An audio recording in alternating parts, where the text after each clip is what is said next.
नमस्कार, बिहार मिथिला न्यूज़ में आपका स्वागत है। मैं हूं मनोज। देखिए, दरभंगा प्रेस क्लब बिहार का एक ऐसा आइडियोलॉजिकल प्रेस क्लब है जो दरभंगा ही नहीं पूरे बिहार के पत्रकारों को जागरूकता पैदा करेगा। देखिए, पत्रकार दिन रात कड़ी मेहनत करते हैं, कहीं से गांव से लेकर के शहर तक की खबर, किसी की समस्या, किसी की उपलब्धि सब कर निकालते हैं, प्रशासनिक कार्यों को, राजनीतिक दल के नेताओं के कार्यकलापों को। लेकिन बैठ करके लिख सकें, उन्हें कम से कम वाईफाई उपलब्ध हो, कुर्सी टेबल हो, ये तमाम व्यवस्था नहीं थी। लेकिन महेश्वर हजारी जब से बने हैं सूचना जनसंपर्क मंत्री, उन्होंने इस गंभीर मुद्दे को, पत्रकारों की भावना को समझा और उन्होंने हरी झंडी देते हुए सबसे पहले प्रेस क्लब का जीर्णोद्धार करवाया। यहाँ पर तमाम व्यवस्थाएं लगवाई और ये सरकार के माध्यम से लगवाई, जिसे पत्रकारों में खुशी है। आज महेश्वर हजारी आज यहाँ आकर विधिवत उद्घाटन किए। इस मौके पर दरभंगा के एसएसपी जगन्नाथ रेड्डी मौजूद थे, दरभंगा के डीएम राजीव रौशन मौजूद थे और मंत्री महेश्वर हजारी ने कहा ये काफ़ी हर्ष का विषय है, लेकिन एक बड़ा चुनौती है कि पत्रकारों को, कि सभी पत्रकार यहाँ से समाज के हित में काम करें और आपस में मेल मिलाप करके कहें। ये बातें सभी ने कही।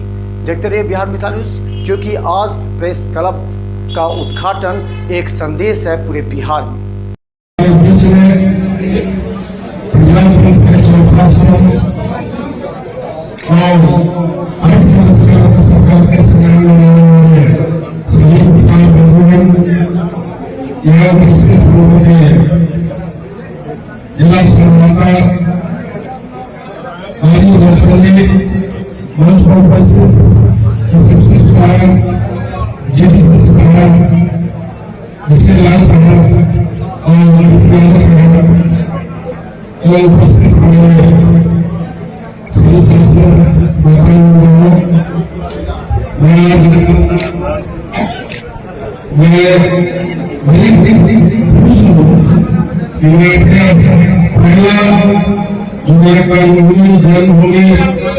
वहाँ से आए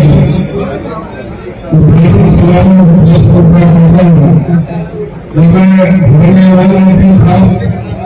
उस समय पूरे बिहार में कुछ प्रदेश के भरने वाले कराया गया था, लेकिन कानूनी प्रक्रिया को सभी का भरने वाले तैयार था। उसके बावजूद भी और इससे स्थिति में आ गया था।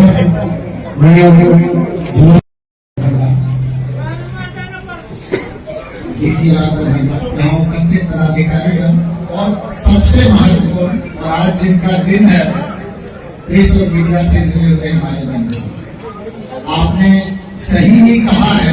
दरभंगा की पत्रकारिता अपने आप में एक उदाहरण के स्वरूप है, जहां पर सभी लोग सिर्फ पत्रकार की भूमिका में नहीं होते हैं, बल्कि एक और उनके हाथ में कलम होती है, मोबाइल होता है, कैमरा होता है, दूसरी ओर संवेदना होती है, मानवीयता होती है।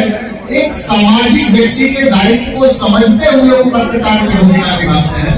वास्तव में ये एक बहुत बड़ी बात है। एक घटनाक्रम मुझे याद आ रहा है कि किसी आदमी ने अफ्रीका में एक तस्वीर फोटो खींची थी, जिसमें एक गिद्ध था और एक बच्चा था। उसको अवार्ड मिला था, आप सब लोगों ने देखा हो। लेकिन किसी दूसरे व्यक्ति ने क्वेश्चन किया कि जिसने इस फोटो को खींचा है उसके बाद क्या घटना हुई। वो बोले कि हमारा फ्लाइट था, हम तो लौट रहे, इसलिए हमें नहीं पता कि उसके बाद उस घटनाक्रम में क्या हुआ। उन लोगों ने अपनी राय रखी कि आप उसका जीवन बचा सकते थे, आप उसके लिए कुछ कर सकते थे। तो जब आप पत्रकार होते हैं तो सिर्फ कहानी पिरोना आपका काम नहीं, आप एक बड़ी जिम्मेदारी के साथ सामने आओगे। आपको ये भी देखना होता है कि आपकी कलम से निकली हुई स्याही कहीं गलत दिशा में नहीं चली जाए, उसका कोई दुष्परिणाम समाज पे नहीं पड़े।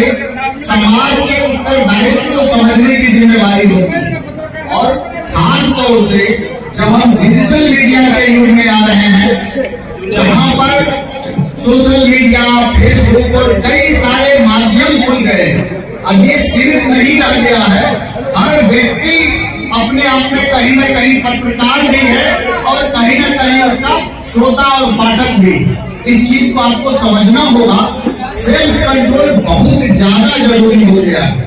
कई बार कई सारे लोग होते हैं इन्फ्लुएंसर की भूमिका में, यूट्यूबर की भूमिका में, आप देखते हैं कि कई बार नहीं चाहते हुए भी बाहर आते हैं, जरूरत से ज्यादा बाहर जाते हैं। आप लोग देख रहे होंगे हाल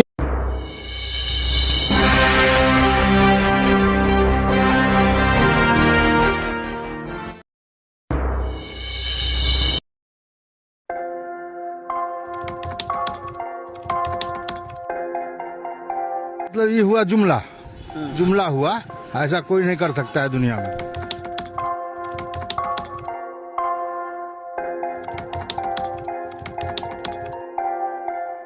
वोट बैंक के लिए तो कोई कुछ कर सकता है। मतलब वो इलेक्शन टाइम है, election time door to door आएंगे, कहेंगे कि ये वोट दो।